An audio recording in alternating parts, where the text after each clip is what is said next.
ये कहानी है एक लड़की की जो गाड़ियां ठीक करने वाली एक मैकेनिक थी। सादा जिंदगी गुजार रही थी कि अचानक अल्लाह के हुक्म से एक जिन्न उसकी जिंदगी में आया। ये जिन्न उसके लिए अल्लाह की तरफ से एक मोज़िज़ा बनकर आया जिसने उसकी दुनिया ही बदल दी।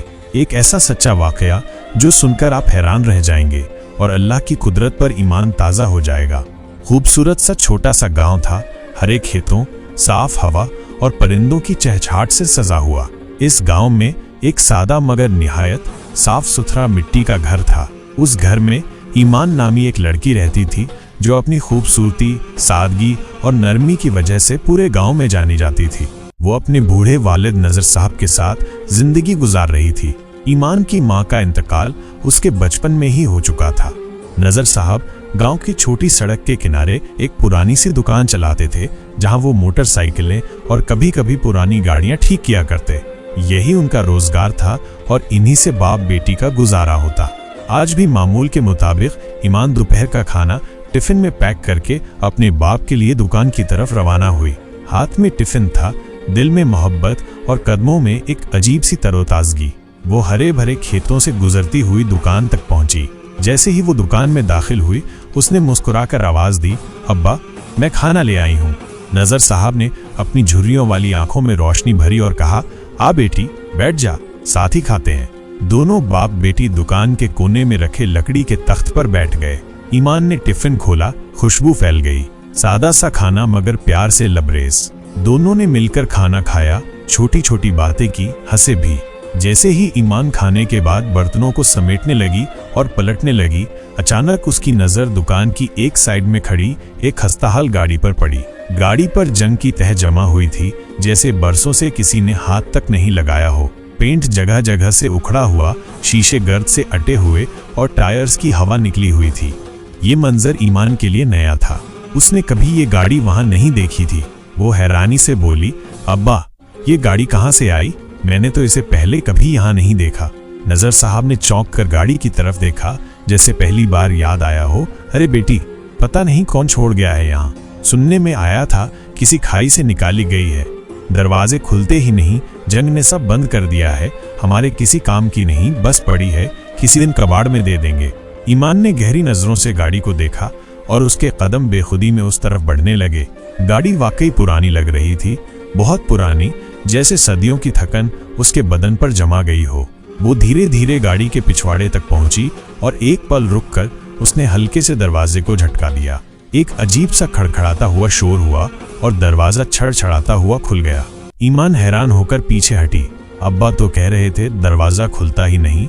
दरवाजे के पीछे अंदर की सीट पर एक छोटा सा बॉक्स रखा था जो धूल और मिट्टी में अटा हुआ था।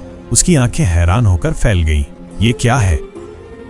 दिल की धड़कन तेज हो गई मगर जिज्ञासा हावी हो गई। उसने हाथ बढ़ाकर वो बॉक्स उठाया और आहिस्ता से ढक्कन खोला। अंदर एक पुरानी सी अंगूठी रखी थी, सादा मगर रहस्यमय, जैसे वक्त की किसी गहरी तह से निकली हो। जैसे ही ईमान ने अंगूठी को हाथ में लिया, अचानक उसमें से एक हल्का सा धुआं निकलने लगा। वो चौंक गई, डर के मारे अंगूठी वापस गाड़ी के अंदर फेंकी और फौरन दरवाजा बंद कर दिया। दिल में खौफ पैदा हुआ, कहीं ये कोई जहर ना हो। इतने सालों से बंद गाड़ी में कुछ भी हो सकता है। वो एक गहरा सांस लेकर तेजी से पलटी और दुकान से निकलकर घर की तरफ चल पड़ी। दिल में कुछ उलझन थी मगर जाहिरी सुकून लिए वो सोचती रही, शायद कुछ नहीं, बस वहम होगा। वो पुरसुकून कदमों से वापस अपने घर की तरफ चल पड़ी। घर आकर ईमान ने हिसाब मामूल अपने रोजमर्रा के काम निपटाए। फर्श पर पानी का छींटा, कमरे की सफाई, अब्बा के कपड़े तय किए और फिर रात होते ही अपने कमरे में चारपाई पर आकर लेट गई। अभी वो सोने ही वाली थी कि अचानक उसकी नजर अपनी चारपाई पर पड़ी। उसकी आंखें एक पल के लिए हैरानी से फैल गईं। वही अंगूठी जो उसने गाड़ी में फेंकी थी अब उसकी सामने पड़ी थी। ये तो वही है। उसने हड़बड़ी में अंगूठी उठाई, उसे उलट पुलट कर देखा। मिट्टी तो साफ हो चुकी थी मगर बनावट वही रहस्यमय सी, भारी और अजीब सी चमक वाली। शायद दुपट्टे में अटक गई होगी और साथ ही घर आ गई होगी। उसने खुद को तसल्ली दी। एक हल्की सी मुस्कान के साथ जहन को झटका, अंगूठी को एक तरफ रखा और लिहाफ ओढ़कर सो गई। मगर उसे क्या खबर थी कि असल कहानी का आगाज तो अब होना था। अगली सुबह सूरज की नरम किरणें खिड़की से छन छन कर अंदर आ रही थीं। ईमान ने आंखें मली, उठकर सीधी किचन की तरफ गई ताकि नाश्ता तैयार करे और फिर अपने अब्बा को जगाए। लेकिन किचन के दरवाजे पर पहुंचते ही उसके कदम रुक गए और आंखें हैरानी से फटी की फटी रह गईं। किचन की मेज पर गरम गरम नाश्ता तैयार रखा था।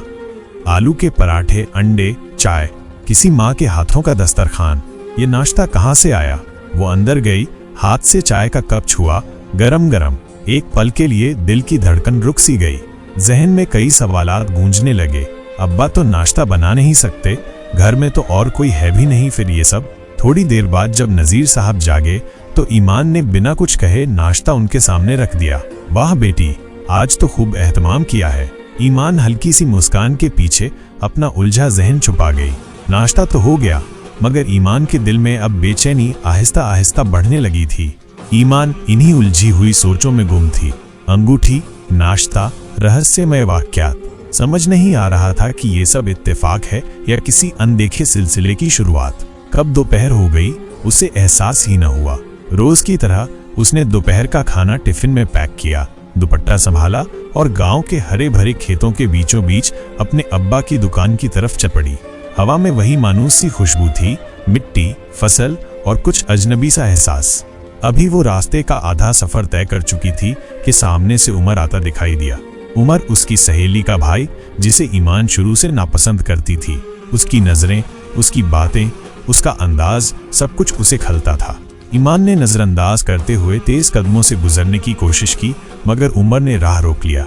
अरे ईमान, कभी हमें भी तो वक्त दिया करो, हर वक्त जल्दी में ही रहती हो। उमर के लहजे में एक बनावटी मुस्कान और एक अजनबियत भरा दावा था। ईमान के चेहरे पर नापसंदी साफ दिखाई दी।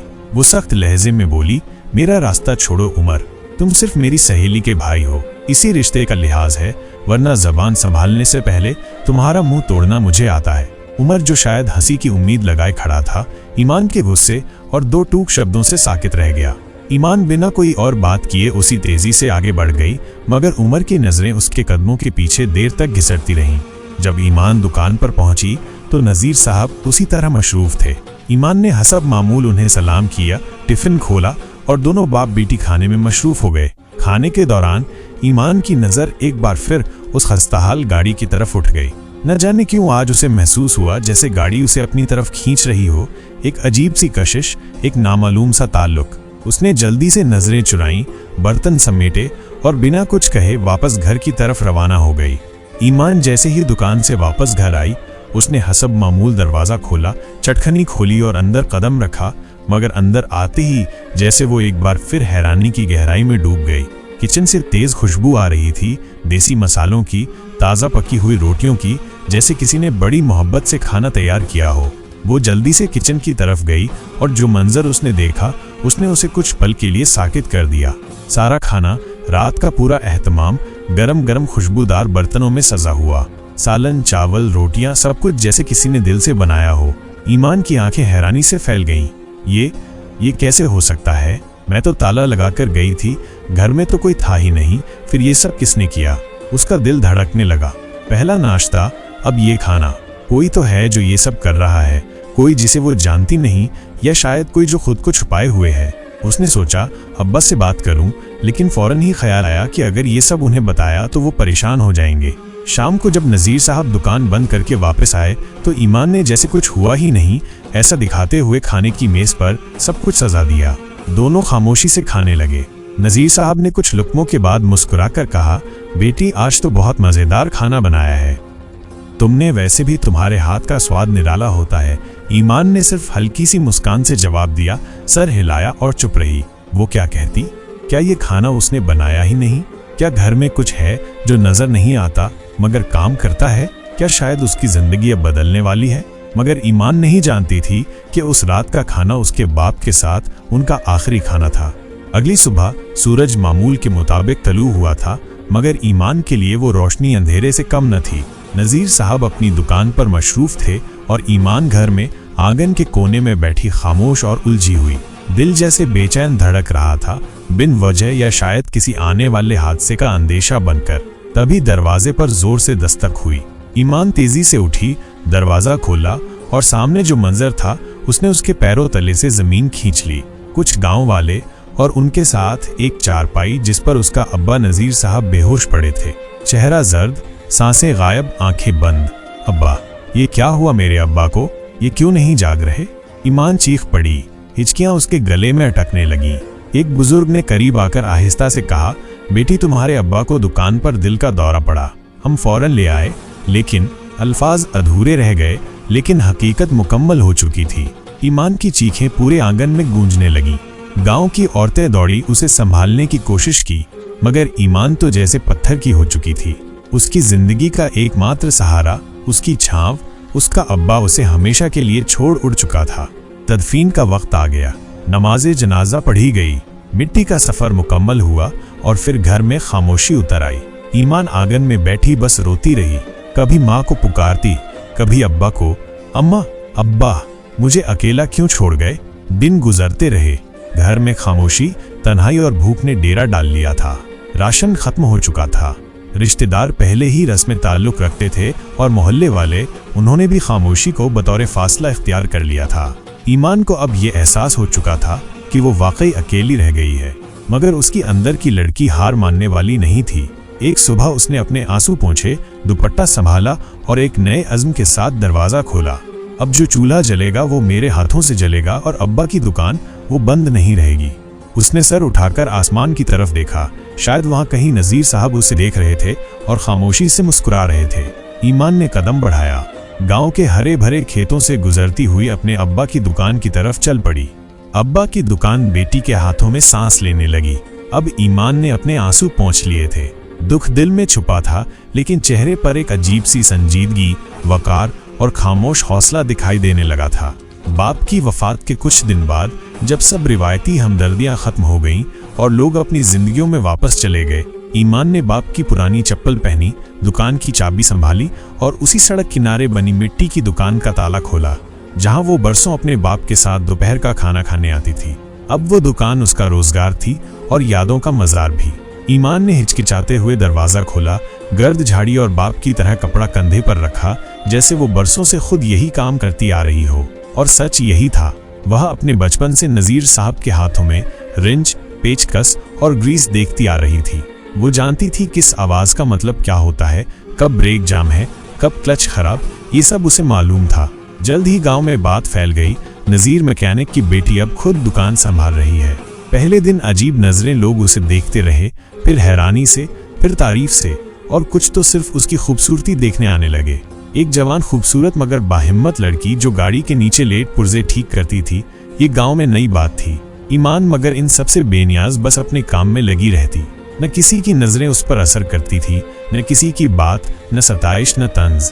वो जब शाम ढले थकी हुई वापस आती तो दरवाजा बंद करते ही एक गहरी सांस लेती और दीवार से टेक लगाकर आंखें बंद कर लेती।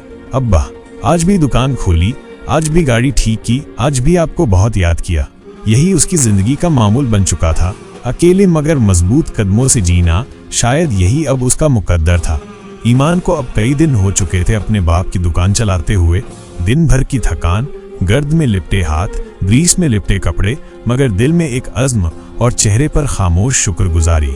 लेकिन एक सवाल हर रोज उसका पीछा करता, ये रोजाना घर का खाना, ये सफाई, ये सहूलतें, ये कौन कर जाता है? घर में कदम रखते ही खुशबूदार खाना तैयार होता, बिस्तर साफ, पानी भरा, कपड़े तरतीब से रखे होते, मगर ईमान को कभी कोई नजर न आया, न कोई आवाज, न कोई साया। उसे डर भी लगता, मगर हैरानी उससे ज्यादा होती। एक दिन वो हस्बे मामूल दुकान पर बैठी थी, हाथ में औजार और जहन में सवालात। तभी एक बाइक रुक गई। ईमान ने नजरें उठाईं तो देखा वो उमर था, वही उमर जिसे वो कभी पसंद नहीं करती थी, हमेशा रास्ता रोकने वाला, आंखों में घमंड रखने वाला। मगर आज वो चुपचाप नजरें झुकाकर डरते लहजे में बोला, ईमान, मेरी बाइक ठीक कर दो। ईमान हैरान हुई, न वही पुराना अंदाज, न तंज, न हंसी, बस खामोशी और डर। उसने खामोशी से बाइक ठीक की। उमर ने पैसे दिए, एक बार भी नजर उठाकर ईमान की तरफ न देखा और तेजी से बाइक लेकर निकल गया। ईमान ने पल भर को उसके चेहरे पर नजर डाली। अजीब सा डर छिपा था वहां, जैसे कोई राज, कोई पछतावा, कोई साया उसके साथ चल रहा हो। इसे क्या हुआ है, ईमान ने सोचा। फिर सिर झटक कर दोबारा काम में लग गई। कुछ ही देर गुजरी थी कि एक शानदार चमचमाती कार आकर रुक गई। गाड़ी से एक वजीर मजबूत नौजवान बाहर निकला, करीब 30 बरस का, खुश शक्ल, बाहैसियत। ईमान ने उसे पहचान लिया। सरफराज चौधरी, गांव के सबसे बड़े चौधरी का बेटा, जो अभी हाल ही में बैरून मुल्क से तालीम मुकम्मल करके आया था। सरफराज ने गाड़ी में मौजूद खराबी की निशानदेही की और ईमान ने निहायत महारत से उसे ठीक किया। सरफराज की नजरें ईमान पर जम गईं, मगर उसने कुछ न कहा, बस एक नरम सा शुक्रिया कहा, पैसे दिए और खामोशी से वापस अपनी हवेली की तरफ चला गया। ईमान के दिल में एक अजीब सी हलचल हुई, न जाने क्यों उसकी नजरें भी उसके पीछे तक गईं। अगले ही रोज ईमान के दरवाजे पर दस्तक हुई। वो चौंक कर बाहर निकली तो सामने इमाम साहब, चौधरी और चौधराइन खड़े थे। ईमान ने हैरानी से उन्हें अंदर बुलाया। दिल में सवाल थे, चेहरे पर अदब। मौलवी साहब ने उसके सर पर शफकत से हाथ रखा और कहा, बेटी, तुम मेरे लिए बेटी जैसी हो।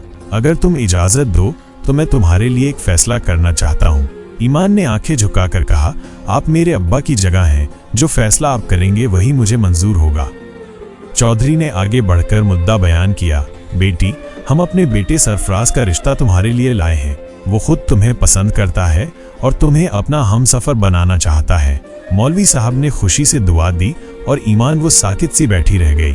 सरफराज, वो गांव की लड़कियां जलने लगी। ईमान का नसीब इतना अच्छा कैसे हो सकता है? मगर ईमान के दिल में एक खामोश सी खुशी ने पहला कदम रखा। उसके दिल की धड़कनें बदलने लगी। पहली बार, शायद पहली बार, उसके दिल को सुकून महसूस हुआ। मगर वो नहीं जानती थी कि सरफराज की आमद उसके नसीब की आसानी नहीं, बल्कि एक नए राज की कुंजी है। ईमान की जिंदगी में अब कुछ खुशी के लम्हे दाखिल हो चुके थे। रंगों में ढली हुई वो जिंदगी जो कभी आंसुओं से तर थी, अब मुस्कुराहटों से रोशन हो गई थी। उसने दुकान पर जाना छोड़ दिया था, क्योंकि कुछ दिन बाद उसकी शादी थी। सरफराज, वही बात नौजवान, अब उसका होने वाला शौहर था। आखिर वो दिन आ पहुंचा। ईमान दुल्हन बनी आंगन में बैठी थी, हाथों में मेहंदी, सर पर घूंघट और दिल में हजारों ख्वाब। गांव की औरतें ढोलकी बजा रही थीं। फजा में खुशी के सुर घुल रहे थे। निकाह हो चुका था, बस रुखसती का वक्त करीब था। मगर आए उसी लम्हे फजा में एक अजीब सी हलचल हुई। फिर एक काला धुआं फैला और उस धुएं में से एक खौफनाक जिन्न नुमाया हुआ। पूरे माहौल पर खौफ तारी हो गया। औरतें चिल्लाने लगीं, बच्चे रोने लगे और ईमान साकित बैठी रह गई। जिन्न ने गरजदार आवाज में कहा, तुमने सोचा भी कैसे कि किसी और की हो जाओगी ईमान? मैं वही हूँ जिसे तुमने गाड़ी में आज़ाद किया। मैं जिन्न बनने से पहले इंसान था और एक हादसे के बाद उसी गाड़ी में कैद हो गया। तुमने अंगूठी के जरिए मुझे आज़ाद किया। तुम्हारे लिए मैंने वो खाने बनाए, घर के काम किए, और अब तुम किसी और से शादी करोगी? नहीं, मैं तुमसे मोहब्बत करता हूँ, मैं तुमसे शादी चाहता हूँ। ईमान कांप उठी। गांव वाले खौफज़दा, हैरान। जिन्न का चेहरा गुस्से से दहक रहा था। उसकी आवाज़ में हसरत, खफगी और जिद थी। मगर वहाँ मौलवी साहब मौजूद थे, दरवेश सिफत बुजुर्ग, जो कई बार रूहानी मसाइल का हल बन चुके थे। उन्होंने फौरन सूरह बकरा, सूरह नास, सूरह जिन, आयतुल कुर्सी और दूसरी आयतों की तिलावत शुरू की। सब लोग कुरान पढ़ो। मौलवी साहब की आवाज़ गूंजने लगी। पूरा आंगन अल्लाह के कलाम की गूंज से गूंज उठा। जिन्न तड़पने लगा, बेचैन होने लगा। अचानक मौलवी साहब ने एक बोतल निकाली, उस पर कुछ पढ़ा और जैसे ही अल्फाज मुकम्मल हुए, जिन्न चीख मारता हुआ फिर से धुआं बनकर उसी बोतल में कैद हो गया। मौलवी साहब ने वो बोतल एक शख्स के हाथ में दी और फरमाया, इसे समंदर की तह में फेंक दो, ताकि ये जिन्न कभी फिर किसी की जिंदगी में अजाब न बने। ईमान रोने लगी थी, खौफ से, सदमे से और शायद शुक्र से भी। चौधराइन आगे बढ़ी, ईमान के सर पर हाथ रखा, बेटी, अब सब ठीक हो जाएगा, तुम्हारी जिंदगी महफूज है। इसके बाद ईमान की रुखसती हुई। वो अपने शौहर सरफराज के साथ अपने नए घर चली गई। सरफराज एक मोहब्बत करने वाला, ख्याल रखने वाला शौहर निकला। उसने ईमान को वो खुशियां दी जो शायद उसने कभी ख्वाब में भी न देखी थी। मगर ईमान कभी भी उस राज को न भूल सकी। वो अंगूठी, वो रहस्यमय गाड़ी, वो जिन और वो खौफनाक मोहब्बत, एक ऐसा राज जो हमेशा उसके दिल के किसी कोने में कैद रहा। तो दोस्तों, ये थी आज की कहानी। इसी तरह की कहानी सुनने के लिए इस चैनल हुसैन डेली शॉर्ट्स को सब्सक्राइब जरूर करें और बेल आइकन दबाना न भूलें। फिर मुलाकात होगी एक नई वीडियो में। अल्लाह हाफिज।